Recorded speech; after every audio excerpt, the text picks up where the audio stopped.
بسم الله الرحمن الرحيم. الحمد لله رب العالمين، والصلاة والسلام على رسوله محمد خاتم النبيين وإمام المتقين وقائد الغر المحجلين، وعلى آله وأصحابه أجمعين.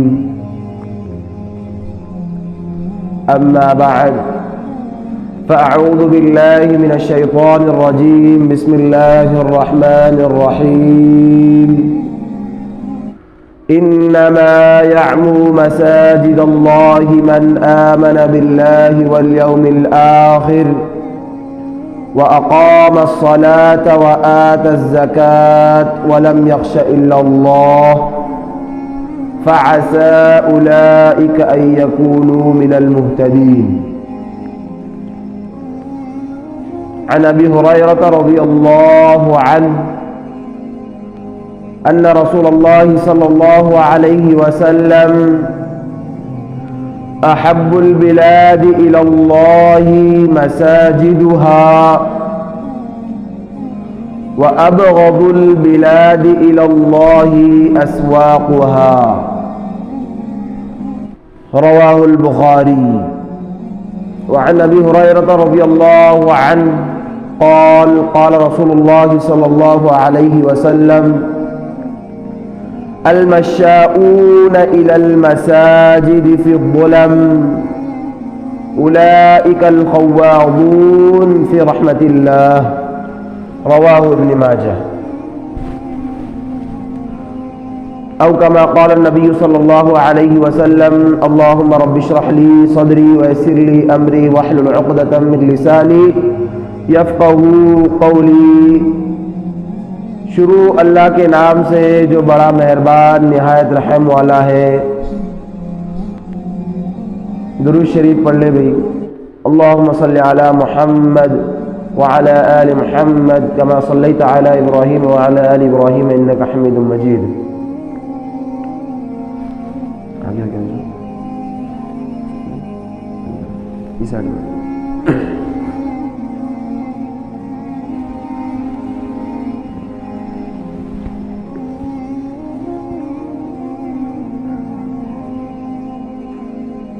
دعا کرے کہ اللہ تعالی ہمیں صحیح صحیح بولنے اور آپ کو صحیح صحیح سمجھنے اور ہم تمام کو اس پر صحیح صحیح عمل کرنے کی توفیق عطا فرمائے.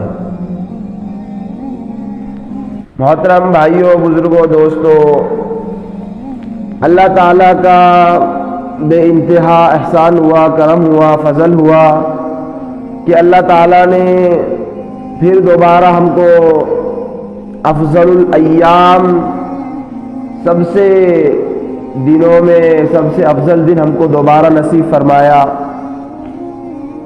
اور اللہ تعالیٰ کا بڑا احسان ہوا کہ اللہ تعالیٰ نے اس جمعہ مبارک کی مناسبت سے ہم کو یہاں پر تھوڑی دیر اس کے لیے، اس کے رسول کی بات کو سننے کے لیے، اس پر عمل کرنے کے لیے پھر دوبارہ جنت میں اپنا ٹھکانہ بنانے کے لیے جمع فرمایا. سامعین اکرام، اصل میں ہمارا آج کا جو عنوان ہے، ٹاپک ہے، وہ یہ ہے کہ مساجد کی اسلام میں کیا اہمیت ہے اور ہمارا اسلام کے ساتھ اور مساجد کے ساتھ کیا ریلیشن ہے اور کیا رویہ فی الحال ہے اور ہونا چاہیے مسجدوں کے ساتھ. پہلے تو اس بات کو سمجھ لیا جائے کہ فی الحال جو آج زبانوں پر، موبائلوں پر، میڈیا پر اکثر چرچا ہے کہ 22 جنوری کو فلاں افتتاحی پروگرام رکھا گیا ہے. ہمیں اس بحث میں نہیں جانا کہ وہ کیا ہے، کیسا ہے، کیوں ہوا. ہمیں تو صرف فی الحال مساجد کی اہمیت اور ہماری ذمہ داری سمجھنا ہے. ویسے تو بابری مسجد ہمارے ہاتھ سے تو اسی وقت نکل گئی تھی، کب؟ جب اس کے اندر مورتیاں رکھی گئی اور بہت سارے سانحے اس کے اندر پیش آئے. اور مورتیاں کب رکھی گئی تھی؟ 1949 میں مورتیاں رکھی گئی تھی بابری مسجد کے اندر. لیکن سب سے بڑا ہمارا بہت دل خراش، ہم کو دل کو نوچنے والا واقعہ پیش آیا 1992. تو بہرحال اب جا کے جو اس کا مقدمہ چلا ہے عدالت عالیہ، جس سے کہ ہم کو امید تھی کہ بھائی یہ فیصلہ کریں گی. ویسے تو 1949 میں ہی سمجھ میں آ گیا تھا ہم کو، لیکن ہم نے کس پر بھروسہ کیا؟ عدالت عالیہ پر، کہ بھائی ہم کو انصاف دلائیں گی. لیکن خیر جو بھی ہوا سو ہوا، ہمارے لیے بڑے دکھ درد کی بات ہے. اب لیکن ہر وقت برا سامنے والا ہی نہیں ہوا کرتا ہے، ہر وقت برا سامنے والا ہی نہیں ہوا کرتا ہے. کچھ کمی، کوتاہیاں، غفلتیں ہماری بھی پائی جاتی ہے، جس کی وجہ سے سامنے والا جا کر اس کا فائدہ اٹھا لیتا ہے اور ہم کیا ہوتے ہیں؟ نقصان میں پڑ جاتے ہیں. تو اب آئیے ہم سمجھتے ہیں کہ مساجد کو کیا اہمیت اسلام میں دی گئی ہے، مساجد کی افضلیت، اور مساجد کو اتنا اہتمام سے اسلام کے اندر پروموٹ کیوں کیا گیا، کیسے کیا گیا. تو سب سے پہلے ہم یہ سمجھے کہ مساجد یہ دین کا ایک اہم حصہ ہے، دین کا بنیادی مقصد ہے مساجد. اس لیے کہ حضور صلی اللہ علیہ وسلم ہمارے جو نبی ہے، آخری نبی ہے، اور انہی کے لیے 6 چیزوں میں سے جو جائز قرار دی گئی، جو پچھلی امتوں میں جائز نہیں تھی، جو ان کے اوپر جائز قرار دی گئی، ان کے اوپر انعام کیا گیا. تو اس میں سے ایک چیز یہ بھی ہے کہ بھئی آپ پوری زمین پر جہاں چاہو کیا کر دو، نمازیں پڑھ لو. تو ہمارے یہاں بھی اللہ کے رسول صلی اللہ علیہ وسلم نے بھی تمام زمین پر نماز پڑھنا جائز تھا، لیکن آپ علیہ الصلوۃ والسلام نے خصوصاً کیا کیا؟ مسجدوں کا رواج ڈالا. تو آپ علیہ الصلوۃ والسلام نے سب سے پہلے مسجد کون سی بنائی تھی؟ مسجد قباء کی بنیاد ڈالی تھی. اس کے بعد میں پھر مسجد نبوی کو اپنے ہاتھ سے خود تعمیر کیا تھا. تو گویا کہ اللہ کے رسول کا عمل یہ بتاتا ہے کہ اللہ کے رسول جو ہے یہ دنیا میں اللہ کی طرف سے بھیجے گئے، اور ان کا جو عمل ہے وہ بھی ہمارے کیا ہے؟ ہمارے لیے قابل اتباع ہے. تو اللہ کے رسول نے مسجد بنائی تو ہمارے لیے، ہم نے اس پر عمل کیا. تو آج دنیا میں کیا دکھ رہی ہے؟ مساجد آج ہم کو نظر آ رہی ہے. تو اللہ کے رسول صلی اللہ علیہ وسلم نے مساجد کو کیا کیا بھائی؟ تعمیر کیا، اور مساجد کی اہمیت ہمارے دلوں میں بٹھائی، ہم کو بتایا. اور جس جگہ مسجد بنتی ہے اس کا کنیکشن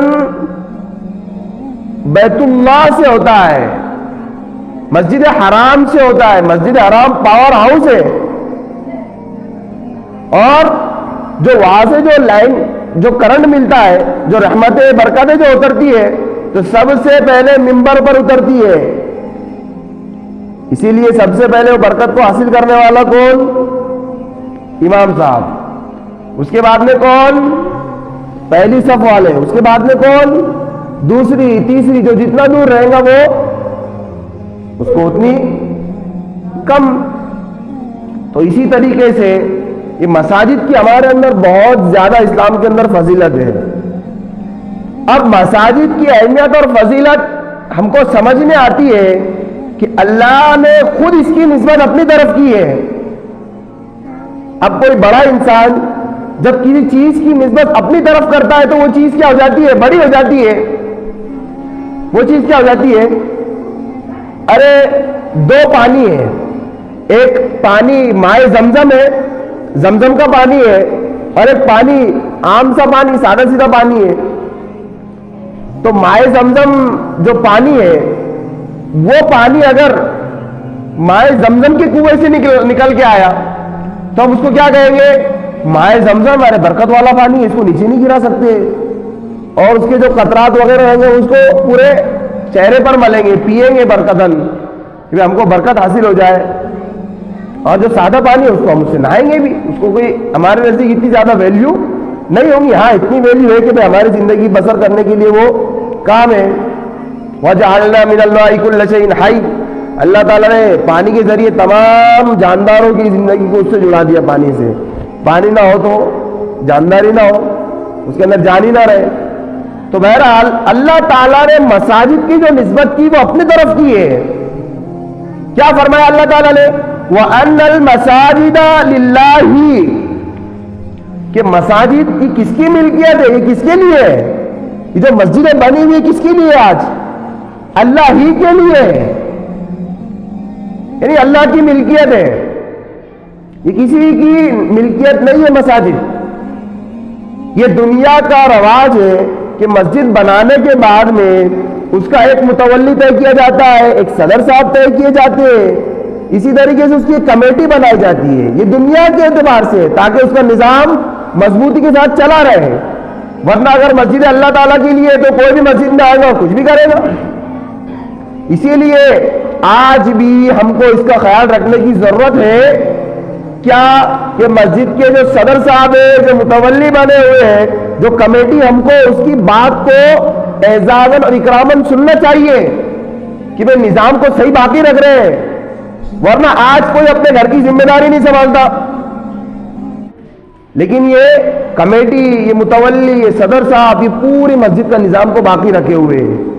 ورنہ کسی کو فکر نہیں ہوتی امام صاحب کی تنخواہ کی جتنا فکر کے ان کو ہوتی ہے.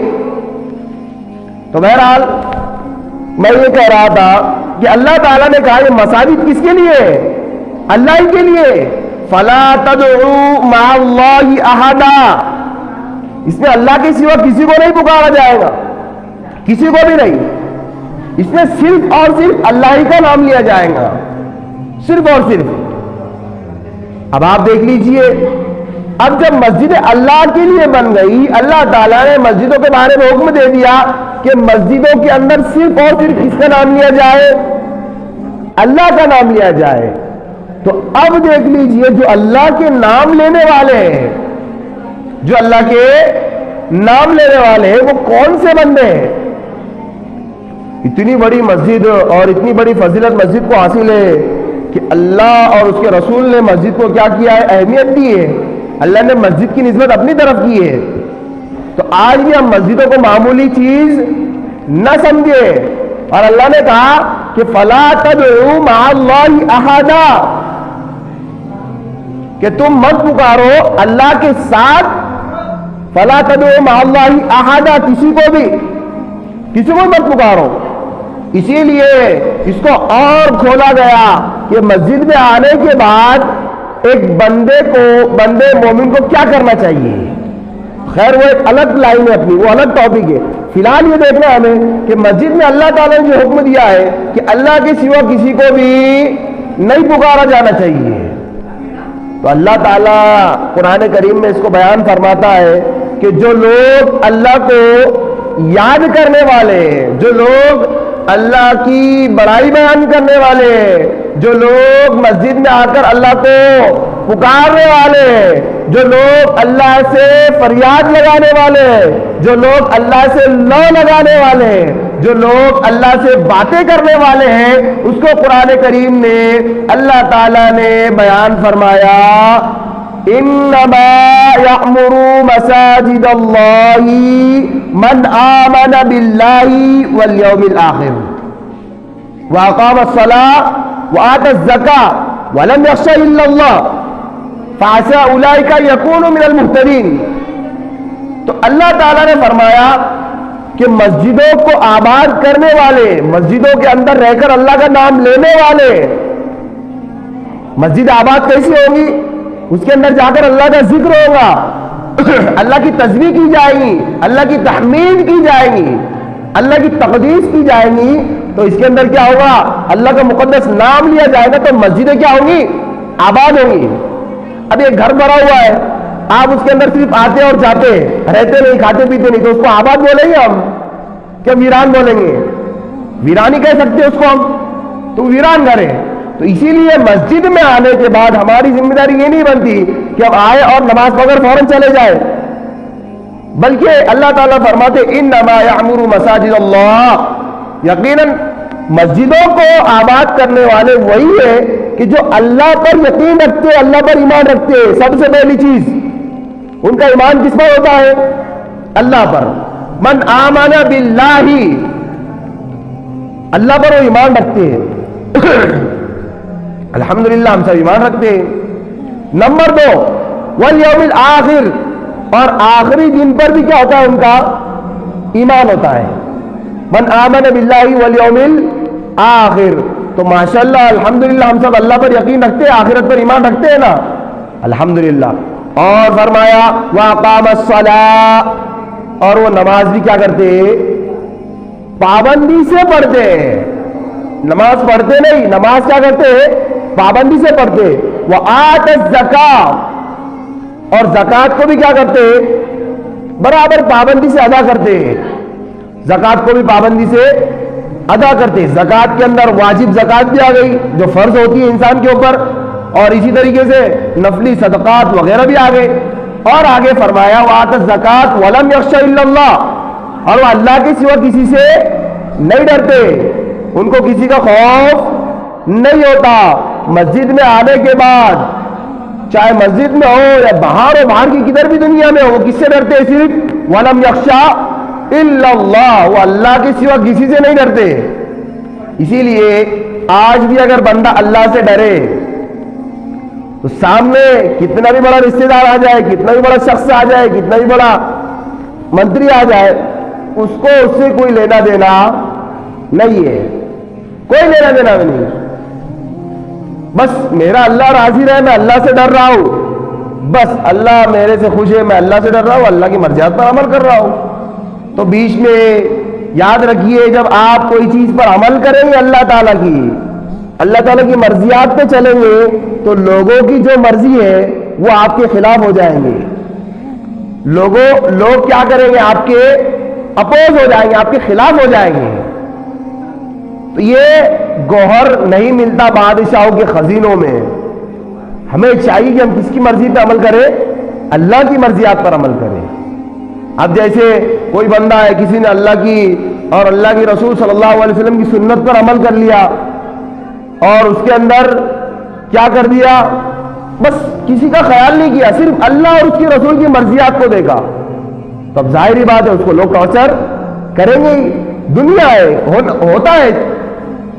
مکہ میں کئی صحابہ اکرام کے ساتھ میں جو مسلمان ہوئے، ان کے ساتھ میں ہوا، صحابیات کے ساتھ میں ہوا، بہت سو کے ساتھ میں ہوا۔ ابھی ڈیمو کے طور پہ ایک چیز لے لیجیے آپ، کیا کہ کسی نے سنت کے مطابق اگر ولیمہ کر لیا، سنت کے مطابق اپنا نکاح کر لیا اور کسی کو دعوت بھی نہیں دیا، سادگی سے نکاح کیا، اللہ کے رسول نے فرمایا ان اعظم النکاح برکۃ ایسرہ مؤونۃ، سب سے بہترین اور سب سے بابرکت نکاح کون سا ہے؟ جس کے اندر سادگی ہو۔ اور ولیمے کے بارے میں آپ علیہ الصلوۃ والسلام نے فرمایا اولم ولو بالشاۃ، بھائی تھوڑا سا کیوں نہیں ولیمہ ہو، اپنے استطاعت کے مطابق کر لو۔ اب اس میں ہوتا ہی ہے کہ اگر اپن اللہ کے رسول صلی اللہ علیہ وسلم کی سنت کو زندہ کرتے ہیں، کیا ہوتا ہے؟ سادگی سے نکاح کس کو کہتے ہیں کہ بھئی 2 سے 3 لوگ ہو اور ایک وکیل اور 2 گواہ اور خطبہ نکاح ہو گیا نکاح، اور سادگی سے ولیمہ اپنی استطاعت کے مطابق کر لیا، وہ ہو گیا ختم۔ اب اس کے اندر رشتہ دار کتنے پھیلے ہوئے دنیا میں، یہاں قدم قدم پہ گھر میں اگر ہر ایک گھر میں اگر دیکھو تو ایک نہ ایک 2 نہ 2 رشتہ دار نکل ہی جاتے ہیں۔ اب پھر کیا کریں گے، آپ کو دھیرے سے میسج کریں گے، فون کریں گے کہ بھائی ہاں آپ نے تو بلایا نہیں یار، چلو ٹھیک، کوئی تو رشتہ بھی توڑ دیں گے، آج کے بعد ہم سے بات نہیں کرنا، ہم آپ سے ناراض ہیں، بات نہیں کریں گے۔ تو میں یہ کہہ رہا ہوں کہ اللہ کے سوا ایسے بندے کسی سے نہیں ڈرتے، کسی سے نہیں ڈرتے، اللہ کی مرضیات پر عمل کرنے کے لیے دنیا والوں سے لڑتے ہیں، دنیا والوں سے کسی بھی حد تک ملنا ہوتا ہے وہ مل سکتے ہیں، کس کی خاطر؟ صرف اللہ اور اس کے رسول کی خاطر۔ عبد الرحمن ابن عوف نے جو نکاح کیا ہے وہ کیسا کیا ہے کہ اتنا بڑا اللہ کا رسول رحمت للعالمین، دونوں جہان کے لیے اس کو رحمت بنا کر بھیجا گیا، آخری نبی جس کے اوپر نبوت ختم کی گئی، ان کو بھی پتا نہیں کہ حضرت عبد الرحمن ابن عوف نے کیا کیا ہے، نکاح کیا ہے۔ صبح دیکھتے ہیں کہ بھئی آپ نے نکاح کر لیا، تو کیا اللہ کے رسول؟ ہاں بالکل۔ تو کیسی لڑکی سے کیا؟ کون سی لڑکی تھی نکاح کیوں کیا؟ چاہے باقرہ تھی یا پھر سیبہ تھی، پہلے شادی ہوئی بھی تھی یا نہیں غیر شادی شدہ تھی؟ تو کہا اللہ کے رسول میں نے شادی شدہ سے کیا ہے۔ تو کیوں ایسا؟ تو انہوں نے کہا کہ بھئی میرے بچے بھی ہے تاکہ ان کی تربیت بھی ہو جائے۔ اچھا، تو اللہ کے رسول نے کوئی ناراضگی کا اظہار نہیں کیا۔ تو آج جو بیچارے دنیا میں سنت کو زندہ کرتے ہیں وہ اور ان کے خلاف جو لوگ بولتے ہیں ان کو یہ واقعے پر غور کرنا چاہیے۔ اتنے بڑے اللہ کے رسول جن کا رشتہ تمام امت مسلمہ سے کنیکٹڈ ہے، مضبوط ہے، صحابہ اکرام اللہ کے رسول کے علاوہ کوئی چیز نہیں کر سکتے تھے ان سے پوچھے بغیر، اتنا بڑا کام کر رہے تو پوچھ رہے بھی ان کو خود اطلاع ہو رہی ہے فجر کی نماز کے بعد۔ تو ہمیں اس پر سوچنا چاہیے کہ بھئی جو لوگ کہ بھئی کوئی بندہ اگر دین پر چلتا ہے، شریعت پر چلتا ہے تو اس کو ٹارچر، اس کو پھر اسی طریقے سے اس سے تعلقات ختم کر دیے جاتے ہیں۔ تو بہرحال اللہ تعالیٰ نے فرمایا کہ مسجدوں کو آباد کرنے والے کون لوگ ہیں کہ جو اللہ سے ڈرتے ہیں، اللہ کے سوا کسی سے نہیں ڈرتے۔ اب آگے فرمایا فَعَسَىٰ أُولَٰئِكَ يَكُونُوا مِنَ الْمُتَّقِينَ، ہو سکتا ہے، امید ہے کہ یہ لوگ ہدایت یافتہ ہے، ہو سکتا ہے یہ لوگ ہدایت یافتہ ہے۔ تو اب مسجدوں کو آباد کرنے والے کون لوگ ہیں؟ بھائی مومنین، مسلمین لوگ ہیں، جو ایمان والے، جن کے دل میں اللہ کا خوف ہے، ڈر ہے، اللہ پر یقین ہے۔ اور آگے فرمایا کہ وہ لوگ آخرت پر بھی ایمان رکھتے ہیں، اور فرمایا نماز کو پابندی سے پڑھتے ہیں۔ تو مساجد کی اہمیت ہمیں سمجھ میں آ گئی، اس کے بعد میں اس کے اندر جو رہیں گے، جو آباد کرنے والے لوگ ہیں، اس کی اہمیت بھی سمجھ میں آ گئی۔ اب ہمیں مساجد کے اندر جو سب سے پہلے کام کرنا ہے وہ کیا کرنا ہے؟ آج کے زمانے میں فی الحال جو ہم سے سب سے مین چیز جو چھوٹی گئی ہے نا، سب سے اہم چیز، مسجدیں تو بہت بنا لی لوگوں نے، اور مسجدیں تو جگہ جگہ پر ایک ایک دو مسجدیں نظر آتی ہے جگہ جگہ پر۔ وہ ایک شعر ہے نا کیا کہ پہلے کچی تھی مسجدیں تو پکے تھے نمازی، آج مسجدیں پکی ہیں تو کچے ہیں، بولو بھائی کیا ہے؟ کچے ہیں نمازی، یہی حال ہو چکا ہے۔ تو اب سب سے پہلے مساجد کو جو اللہ تعالیٰ نے اتنی اہمیت دی ہے، اس کے اندر سب سے پہلے کیا جانے والا کام وہی ہے کہ ہم اپنے ماتھے کو کس کے سامنے ٹیکے؟ اللہ کے سامنے۔ اور یہی آج اس کے اندر کیا ہو رہی ہے؟ ہماری گراوٹ نظر آ رہی ہے۔ مسجدوں کو آج ہم آباد نہیں دیکھ رہے ہیں، مسجد ہم کو ویران نظر آ رہی ہے، مسجد ہم کو خالی نظر آ رہی ہے۔ یہ کیوں ہو رہا ہے؟ اس لیے کہ جو مومن بندے کا، اللہ تعالیٰ سے ڈرنے والے کا، جس کا اللہ پر ایمان ہوتا ہے، اللہ آخرت پر یقین ہوتا ہے، اس کا اب ایمان اور اس کا اب یقین کس پر ہو گیا؟ ظاہری اسباب پر ہو گیا۔ ظاہری اسباب کس کو کہتے ہیں؟ کہ وہ بندہ یہ سوچتا ہے کہ میں اگر یہ چیز کروں گا تو ہوگی۔ اس میں اکثر لوگوں کی غلطی ہے آج فی الحال، یہ بات کان کھول کر سننی چاہیے کہ کوئی بھی چیز ہو رہی ہے وہ کیا ہو رہی ہے؟ میرے کرنے سے ہو رہی ہے۔ کوئی بھی چیز ہو رہی ہے تو کیا ہو رہی ہے؟ میرے کرنے سے ہو رہے، حالانکہ اس کے ذہن کے کنارے کنارے میں بھی یہ لفظ نہیں ہوتا کہ اللہ تعالیٰ بھی کرنے والا ہے. یہ آج ہمارے اندر کمی پائی جا رہی ہے کہ نہیں پائی جا رہی ہے؟ ہر چیز، بزنس شروع کرنا ہے تو میں شروع کر رہا ہوں، کوئی بھی چیز کرنا ہے تو میں کر رہا ہوں. کوئی بھی چیز لے لو، کسی بھی چیز کے بارے میں کبھی یہ خیال نہیں آیا کہ بھئی کون کرنے والی ذات کی. زبان سے تو کہہ دیتے ہم، لیکن دل کا یقین، کوئی بھی چیز دل سے ہوا کرتی ہے. زبان سے تو بہت سارے دعوے کرتے ہیں، زبان سے بہت سارے دعوے کرتے. ہم نے کہا کہ محبت کس سے ہوتی ہے؟ زبان سے ہوتی ہے، دل سے ہوتی ہے، یہ عمل سے ہوتی ہے. ابھی بہت سارے لوگ اس کے اندر بھی جواب نہیں دیں گے. محبت دل سے ہوتی ہے، زبان سے ہوتی ہے، عمل سے ہوتی ہے. کائے سے ہوتی محبت؟ عمل سے محبت ہوتی ہے. بہت سارے جواب دینے والے کہتے تھے کہ بھائی زبان سے محبت ہوتی ہے. مطلب زبان سے محبت ہوتی ہے، بھائی زبان سے تعریف کرنے والے کتنی تعریف کر رہے ہیں، ان کے دل میں کچھ ہوتا ہے نہیں. اسی طریقے سے اللہ اور اس کے رسول سے ہم کو محبت ہوں گی تو کس چیز کی وجہ سے ہوں گی؟ ہمارے عمل کرنے کی وجہ سے. تو ہماری زندگی میں جو ہماری پریکٹیکل لائف ہے، عملی جو زندگی ہے، اس کے اندر ہم کو کس کو حاضر ناظر سمجھنا پڑے گا؟ بولیے بھائی، اللہ تعالیٰ کو. اللہ تعالیٰ تو ہمیں ہمیشہ ہمارے سامنے رکھنا پڑے گا. اور اللہ تعالیٰ سامنے کیسے آئے گا؟ ہمارے ذہنوں میں، ہمارے دلوں میں، ہمارے رگ رگ میں کیسے اترے گا؟ کیسے اترے گا بھائی؟ اس کے لیے سب سے پہلی چیز بتایا کہ مسجدوں کے اندر کیا کرنا ہے؟ ہمیں نماز کو قائم کرنا ہے. اسی لیے جو اسلام کی بنیادوں میں سے 5 بنیاد بتائی گئی، تو ایمان کے بعد سب سے پہلا درجہ کس کا بتلایا گیا حدیث رسول میں؟ شہادت اللہ الہ الا اللہ وان محمد رسول اللہ. اور آگے فرمایا گیا وَإِقَامِ الصَّلَاةِ، نماز کو کیا کیا جائے؟ پابندی سے پڑھا جائے. نماز کو کیا کیا جائے؟ ہمیشہ مضبوطی کے ساتھ پڑھا جائے. لیکن آج ہمارے اندر، ہماری مسجدیں اس کے بارے میں کیا ہے؟ ویران پڑی ہوئی ہے. کوئی مسجدوں کے لیے تیار نہیں. مسجدوں کو ویران نظر آ رہی مسجدیں. آج سب سے زیادہ اگر آباد ہو رہے تو کیا ہو رہے؟ ہوٹلیں اور کئی بھی چوراہے جہاں پر بیٹھنے کی جگہ وہی آباد ہے. آج مسجدیں کیا ہو رہی ہے؟ ویران ہو رہی ہے.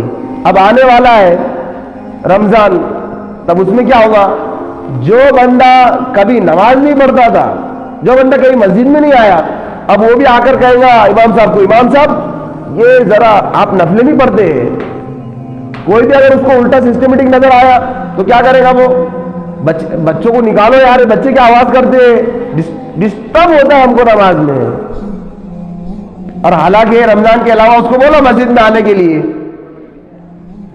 وہ مارکیٹ سے شارٹ ہو جاتا ہے، وہ دکھتا ہی نہیں مسجد میں عام تو ہمیں سب سے پہلے کیا کرنا چاہیے بھائی؟ اللہ تعالیٰ کا سب سے بہترین ذکر مسجدوں کے اندر کیا کرنا چاہیے؟ نماز کو قائم کرنا چاہیے. تب جا کر مسجدوں کو آباد کرنے والوں کی لسٹوں میں ہم شمار ہوں گے. ہمارا مسجد کو آباد کرنے والوں کے بارے میں نام لکھا جائے گا، نام لکھا جائے گا. اسی لیے حدیث رسول کا خلاصہ ہے، بہت زیادہ وقت بھی ہو رہا ہے، کہ جو جمعہ میں پہلی صف میں آئے اس کے لیے کس کا صدقے کا ثواب ملے گا؟ اس کو بولیے بھائی، ایک اونٹ ذبح کرنے کا. جو پہلی صف میں جلدی آ کر بیٹھا، اور جو دوسری صف میں اس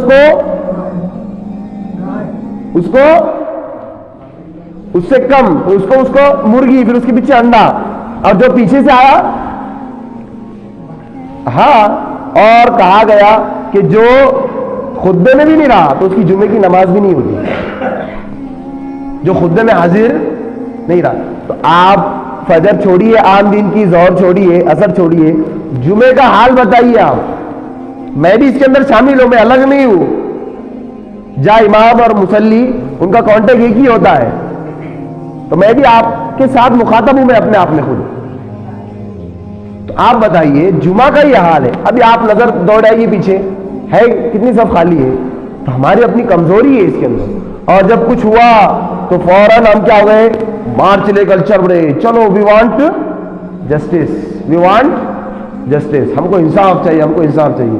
بھائی انصاف کیسے ملے گا؟ آپ نے اللہ کے ساتھ انصاف کیا، آپ نے رسول اللہ صلی اللہ علیہ وسلم کا انصاف کیا، یہ بھی تو سوال کیا جائے گا نا. تو اور یہ بھی کہا گیا کہ سب سے پہلے قبر میں کس کا سوال کیا جائے گا؟ نماز کا ہی کیا جائے گا نا. تو ہمیں سب سے پہلے مسجدوں کو کیا بنانا چاہیے؟ نماز پڑھنے کی جگہ بنانا چاہیے. اور ہم سے جتنا ہو سکے مسجدوں کو آباد کرنے والا ہمیں اپنے آپ کو بنانا چاہیے کہ ہم مسجدوں کو آباد کریں, ہم مسجدوں کو ویران نہ چھوڑے. یہی نوجوان ہیں جن کے ذریعے سے مسجدیں کیا ہو سکتی ہے؟ آباد ہو سکتی ہے. ایسا نہیں کہ صرف رمضان آ رہا ہے تو رمضان کی حد تک صبح سے جو آ گئے, دوپہر سے جو آ گئے, سخت گرمی میں رمضان آ گیا, صبح دوپہر سے لے کر سوئے تھا اثر تک, بولے ہم نے مسجد کو آباد کر دیا. ایک پورے سال کا 11 مہینے کا ایک مہینے میں ہم نے پورا کورس کر لیا. اور اب تو ماشاءاللہ بہت الگ چلتے ہیں مارکیٹ میں. کیا 10 دن کی تراویح, 10 دن ہم نے پڑھ لیا, کوئی ٹینشن نہیں. ہم نے پورے قرآن سے ایک مرتبہ, بہت سارے تو یہاں سے سٹی میں جاتے ہیں, تو بھئی آپ پڑھو لیکن الگ طرح والی پڑھو, لیکن پوری پڑھو. یہ اللہ کے رسول نے کبھی اپنے آپ کو, دیکھیے کہیں بھی آپ سے محبت کی جائیں گی نا تو 2 چیزوں کے بلبوتے پر کی جائیں گی, 2 چیزوں کے. نمبر 1, آپ کو اپنا مال کھپانا پڑے گا. نمبر 2, آپ کو اپنی جان. 2 ہی چیزیں مانگتا ہے کوئی بھی. کیا مانگتے ہیں؟ 2 ہی چیزیں, مال اور جان. تو اللہ تعالیٰ, اور نماز ایک ایسی چیز, اس کے اندر مال خرچ کرنے کی ضرورت نہیں پڑتی. مال خرچ کرنے کی ضرورت, بس اپنی جان دینا ہے, وقت دینا ہے, اپنی تھوڑی اپنے اوپر مشقت برداشت کرنی ہے. تو ہمیں سب سے پہلی چیز ہم سمجھ میں آئی, مسجدوں کے اندر ہم کو کیا کرنا ہے بھائی؟ نماز کو قائم کرنا ہے, مسجدوں کو آباد کرنا ہے. بہت جگہ دیکھا گیا کہ امام ہے اور صرف مؤذن ہے, کئی تو امام ہی مؤذن ہے. سمجھ رہے آپ؟ امام ہی مؤذن ہے, مصلی بھی وہی ہے, اکیلا ہے بیچارہ. مسجدیں ویران پڑی ہوئی ہے, مسجدیں بس. حالانکہ اللہ تعالیٰ نے کیا کہا, اس کے اندر کس کو پکارا جائے؟ اللہ تعالیٰ کو پکارا جائے, اللہ کا نام لیا جائے. بہت سارے لوگ ایسے ہیں جن کو تجارت, رجال اللہ تلہیم تجارت ولا بیع عن ذکر اللہ, اللہ تعالیٰ کے ذکر سے نہیں روکتی. ان کی تجارت ہو, کوئی بھی چیز ہو, ان کا ایمان کس طرح بنا ہوا ہوتا ہے؟ اللہ پر ان کا یقین ہوتا ہے. تو آج ہمارا ایمان کس پر ہو گیا بھائی؟ ظاہری اسباب پر ہو گیا. دنیا میں جو چیز ہو رہی ہے ہمارا اس پر ایمان ہو گیا, اس کے اوپر ہٹ کر اللہ تعالیٰ کے اوپر جو ایمان ہوتا ہے ہمارا, وہ ایمان کیا ہو گیا؟ کمزور ہو گیا. تو ہمیں سب سے پہلی چیز چاہیے, ہم مسجدوں کو کیا بنائے؟ نماز کی پابندی کی جگہ بنائے, نماز کی پابندی کرے اس کے اندر. اور نمبر 2 پر مسجدوں کو جو ہے نا, تو ہمیں سیکھنے سکھانے کی جگہ بھی بنانا چاہیے. اللہ کے رسول صلی اللہ علیہ وسلم جو ثابت ہے, ایک دیہاتی آیا اور مسجد نبوی کے صحن میں پیشاب پھرنے لگا. صحابہ اکرام نے کہا, ارے رک جاؤ, عربی کا لفظ ہے ماہ, رکو. تو اللہ کے رسول نے کہا اس کو کرنے دو. جب فارغ ہو گیا تو اللہ کے رسول نے اس کو چپکے سے سمجھایا, اچھے سے محبت سے سمجھایا, یہ مسجد اس کے لیے نہیں ہے, مسجد برے کاموں کے لیے نہیں, مسجد اچھے کام کے لیے. لیکن آج اگر مسجد کوئی آواز کر دے زور سے تو کیا آئندہ بار اس کا بیٹا دکھے گا نہیں, یہ بچے آئندہ بار دکھنا نہیں یہاں پر. میرے اللہ کے رسول کی تعلیم یہ نہیں ہے. تو ہمیں مسجد کو سیکھنے سکھانے کی جگہ بھی بنانا چاہیے. ہاں, اور مسجدوں کے ذریعے, مسجد یہ مرکز ہے ہماری ہر چیز کا, پورے مسلمان کے مسئلے مسائل حل کرنے کا مرکز ہے, پورا مرکز ہے. اب یہاں سے پورا لوکیشن ہمیں سیٹ کرنا چاہیے کہ بستی میں کتنی ساری بیوائیں ہیں, بستی میں کتنے سارے غریب لوگ ہیں, بستی میں کتنے سارے ایسے لوگ ہیں کہ جو اپنے بچوں کو اسکول اور مدرسہ پڑھانے کی فیس ادا نہیں کر سکتے. بھئی آپ بتائیے, بہت کم مسجدیں ایسی ہیں جس کے اندر یہ سب چیزیں ہوتی ہیں. تو ہمیں یہ چیزوں کے بارے میں غور کرنا چاہیے. مکتب مدرسے تو ہوتے ہیں, مسجد نہیں ہوتے. ہمارے پورے جو ہوتے تھے مکتب مدرسے وہ کہاں ہوتے تھے؟ آپ علیہ الصلوۃ والسلام نے کس کو بنایا ہے مدرسہ؟ مسجد ہی کو بنایا. ہر چیز مسجد کو بنا رہے آپ علیہ السلام. پھر اسی طریقے جو دعوت دیا کرتے تھے, دعوت جو اسلام کی دعوت دیتے تھے, وہ بھی آپ علیہ الصلوۃ والسلام مسجد کے ذریعے ہی دیتے تھے. وہ بھی آپ علیہ الصلوۃ والسلام مساجد کے ذریعے دعوت کو عام کیا ہے. تو ہمیں ان ساری چیزوں کے اندر کیا کرنا چاہیے؟ مسجدوں کو کیا بنانا چاہیے؟ مرکز بنانا چاہیے, اور مسجدوں کو ایک پرموٹ کرنا چاہیے, مسجد کو ایک اہمیت کا حامل بنانا چاہیے. آج ہم نے مسجدوں کو کیا کر دیا؟ بالکل پیچھے کر دیا. کوئی بھی مشورہ ہو وہ کس کے اندر ہو, کوئی بھی سے مراد یعنی کہ جو جائز مشورہ ہے, تو ہر چیز کا مشورہ یہاں ہوگا. سٹے بازی کا مشورہ یہاں کر, بولے مولانا نے بولے تو جب مسجد میں کریں گے مشورہ, تو نعوذ باللہ اللہ تعالیٰ اس سے ہماری حفاظت فرمائے۔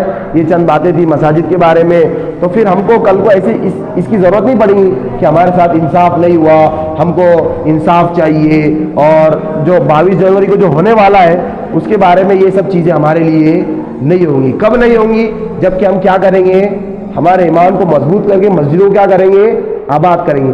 ابھی بھی ہمارے اوپر یہ موقع ہے، اللہ تعالیٰ نے ہم کو پھر ڈھیل دیا ہوا ہے کہ یہ مسجد ایک تو گئی، ایک تو نعوذ باللہ چلی گئی، اب دوسری جو مسجد ہے اس کی ہم کیا کریں؟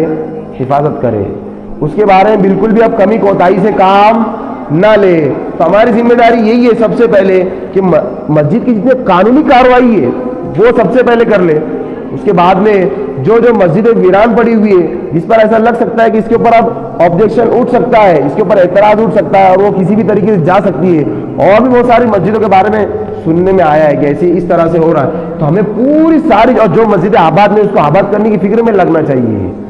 اور سب سے اچھا وہاں پر یہی کام ہے، وہاں پہ دعوت کا کام کیا جائے، اللہ کی طرف بلانے والا کام کیا جائے، اللہ کی طرف بلانے والا کام کیا جائے، اس کے اندر لوگوں کو سمجھایا جائے، بٹھایا جائے، لوگوں کو سیکھنا سکھانا کرایا جائے۔